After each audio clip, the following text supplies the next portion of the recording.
Hey everybody, Shoebox Legends here. Thanks for joining me today for yet another round of cheese box pickups from COMC. We're going to dip into the Wilson Certified Cheese Box where I store my COMC purchases and just pull at random till we get to about the 10-minute mark as usual.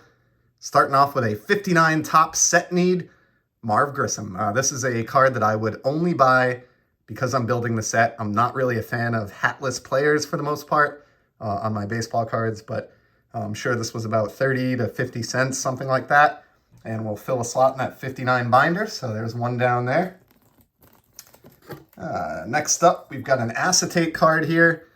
And it is my guy. I mean, at the time of filming this, still technically on the Boston Red Sox, Xander Bogaerts from Topps Tech. This is not a rookie card or anything. It's probably a third or fourth year card, but and give me a player that I love on acetate and price it, at like 75 cents or less, and I'm pretty helpless. Here's a soccer card here of Ciro Immobile for Italy. This is from the Panini Mosaic Euro set. Cool card there, and this will go right into my Soccer Z folio. I'm building with 360 random cool, shiny star player soccer cards, so happy to see that one. Here's a funny one, JT Real Mutos. This is probably an example of how I have a problem with cards, but I have this whole set. It's like a 50 card set. I completed it back in 2015 when it came out. Then I had a double of this JT Real Muto, which I think this is actually like maybe his rookie card or his first Topps card. Sent it to my buddy Brian at Walk and Box. I know he's a Real Muto fan. He's on the Phillies, obviously, and he expressed some interest in the card when I showed it before. So I sent it to him. Well, then I was like, man, I really like that card. I wouldn't mind having another copy of it. Went on COMC. Maybe a couple weeks later, and I saw this one at like $3. So I snatched it up all over again, and that's another duplicate for me. Sometimes when I have a complete set, I kind of like having some singles outside the set as well. Not sure if I'm alone there. And oh man, okay, here we go. This guy, I know Curt Schilling is not everybody's favorite. He may or may not, make the Hall of Fame here, but this is one of the greatest shiny sets ever made. This Bowman's Best release. This is a refractor, numbered out of 400. If we flip this over, you can see the serial numbering right here, 69 of 400. I've tried to pick up a bunch of these of different Hall of Fame players and stars. Got this because it was cheap, and Curt may make the Hall at some point. But I mean, just look at the etching like through the jersey number here. I mean, this is when Topps really, really cared a lot about the quality of their shiny cards.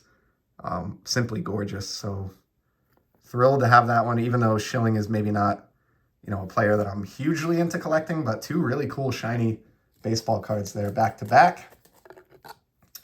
Next up, we got a hockey card, and it is the great Connor McDavid. This is a third-year retro parallel from O-Pee-Chee Platinum, so it's 2017.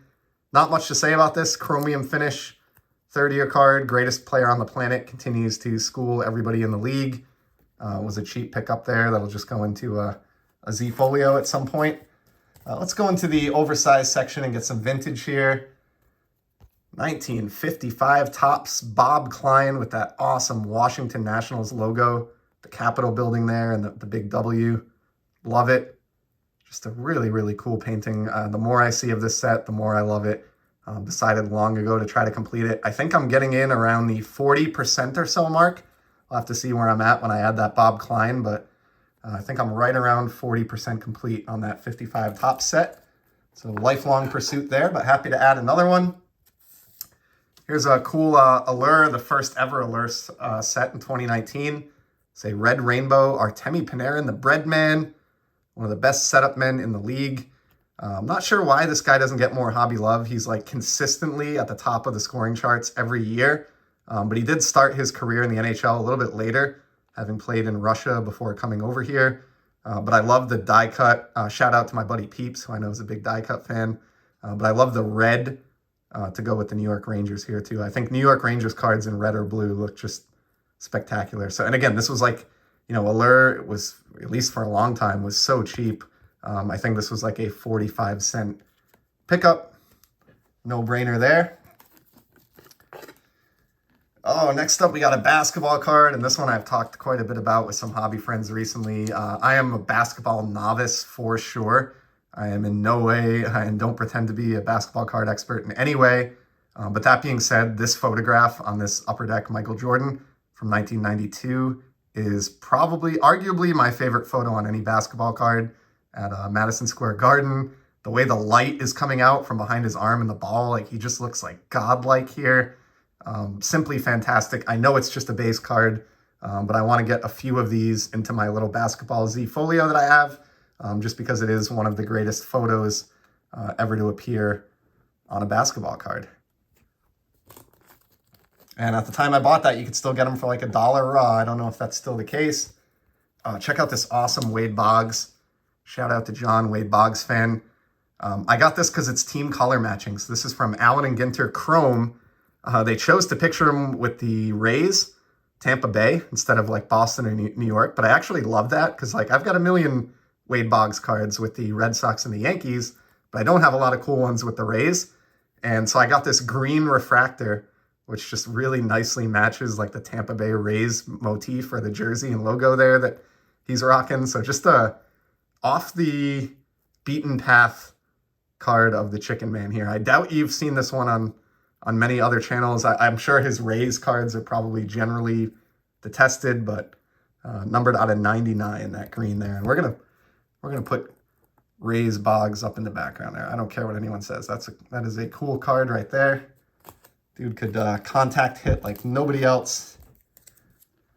Oh man, here's another awesome baseball one. Check out this Roy Campanella from Stadium Club Chrome. This is a refractor from the 2021 Stadium Club Chrome set. Like, man, the combination here of like old school with the photo and the catcher's gear and the black and white combined with new school shine and, you know, refraction.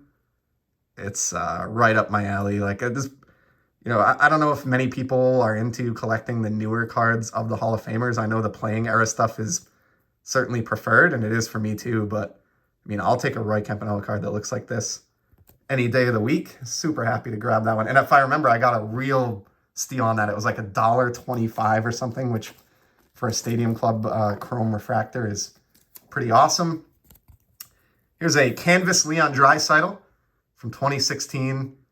You know, not super exciting, but it is a third-year card of the man, who I think is, you know, a top 5, potentially, offensive player in the entire league, and has won a scoring title and MVP already.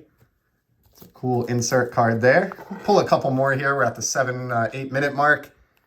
Here's a really nice Ovechkin for my collection of the man from the Score set that Panini put out about a little over 10 years ago now. This is a gold parallel, and he's in the locker room holding the puck to commemorate his 700 points in the NHL. So obviously he's come a long way since then, but I love the goofy smile. And of course, gold parallel speaks to me. These aren't numbered or anything. These were 1 per pack, these golds, but just a cool kind of unique OV card there. And let's do one more, and then we'll call it a day. And we're going to finish on a Star Wars card of all things. Poe Dameron from the latest trilogy of films, and this is from the 2020 on-demand 3D release, which took like the Empire Strikes Back card design and combined it with like Kellogg's, you know, baseball from the 70s and 80s 3D, like lenticular or Sportflix type technology. Trying to complete this 100 card set, it's kind of brutal. Missing a couple big cards like Mandalorian and The Child, which go for like anywhere from like $40 to $70. So instead, I did buy another pack of this recently. There are 8 cards in a pack. They go for around $30 to $35. Found one recently for $29 with free shipping. So I do have a pack of this on the way that I'll rip on the channel, and I'll cross my fingers that maybe I can get one of those big cards that I need towards my set. So we're going to call it there today at the 9.5 minute mark. Hope you enjoyed this random look through the cheese box, kind of providing a variety of cards, old and new, and across many different sports, as always. I appreciate you stopping by, spending a few minutes of your time here with me and my collection, and I'll certainly be back in the near future with some more sports card content. Until then, take care and enjoy the hobby.